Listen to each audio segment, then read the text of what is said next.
Please hit the like, subscribe and the bell icon to never miss an update from us. Welcome back guys. So today in this video we will be looking at for loops in C HackerRank problem. So let's look at one of the most important tools in the programming languages, loops. So loops are basically those tools which allow us to repeat a piece of code for the specific numbers of time or specific number of time using a condition. So it's an easy problem, just we need to know what is for loop. So I will quickly explain you what is a for loop. So a for loop, for using a for loop we need you to use for keyword, a parenthesis in which there are three expressions separated by semicolon. That's an important stuff. We have been separating three expressions using a semicolon and then a code block which we need to evaluate. Okay, so the expression one is an initialization statement, so from where your loop variable will start. So in this case I is the loop variable. It can be anything a b c a to z, so generally I is being preferred as a loop variable. So from where I will start, so I will start from 0 in this case.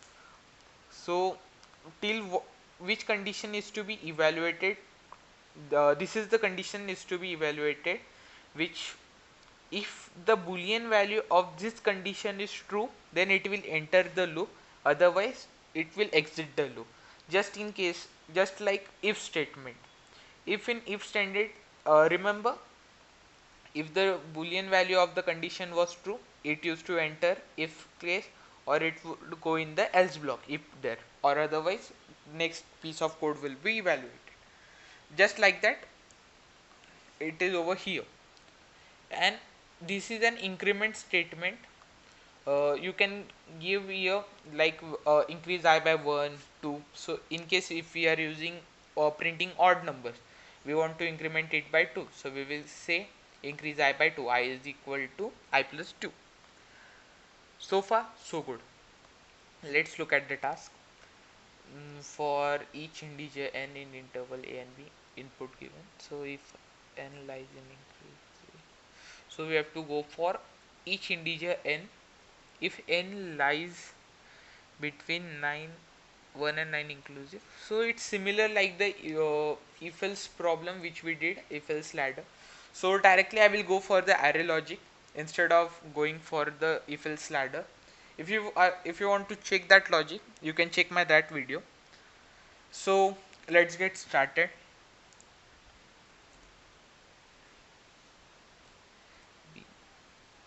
Let's declare the loop variable here itself.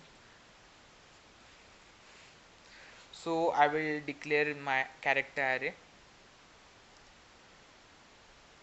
of size 10, size 10, sorry.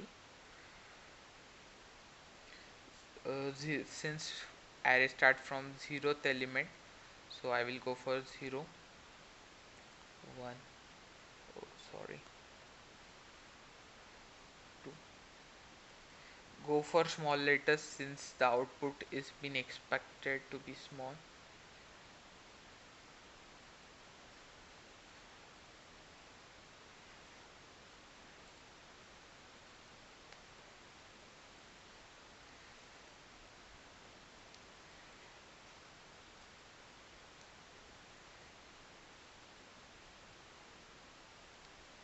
Eight, 9, 0th position, first, second, third, fourth, fifth, sixth, ninth.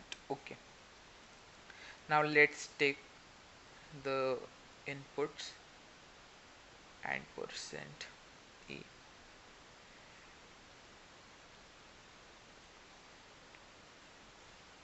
and percent b. Okay, now since it's clear that we have to start a loop from 8, since in the output 8 is also been printed, and even we need to include 11 since 8 9, for 10 it's been printed as even, and for 10 even and 11 is odd. So it's now it's been clear that what are the conditions for loop. So the n will start from a, go up, n will be incremented until it become equal to b, and we have to increment it by 1. If n is greater than 9, check whether n is even. If n modulo 2 is equal to 0, printf even. uh, don't forget a backslash since we have to introduce a new line. Enter even, else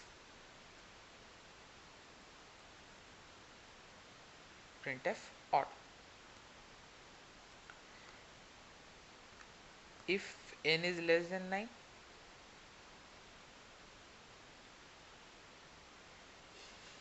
else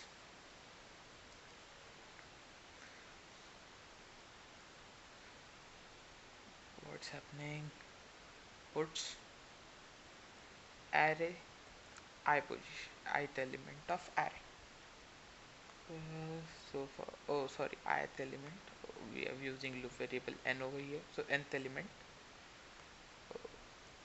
return. If you want to go for the infinite loop, just remove this condition, it will loop till infinity. That's not advisable, your program will get crashed, but give it a try once on your PC what happens. See, play with the code. So let's check 8 and 11 to 8. So our n will start from 8, and b will be 11. So 8 greater than 9, no. So 8th position 0 for second. So on the 8th position we have our 8 printed, so it will print out 8. On 9th position we have 9, since 10 is greater, so it will check this condition, and 11. Oh, I forgot to backslash n over here. So run the code.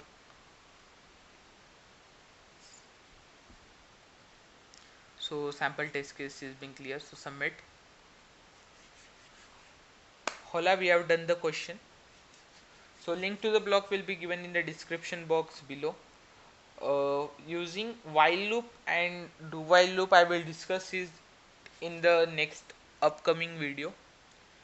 Just remember, when we have given a, when you know from where to start and up till what condition you have to go, so always prefer using for loop, since I generally prefer using for loop.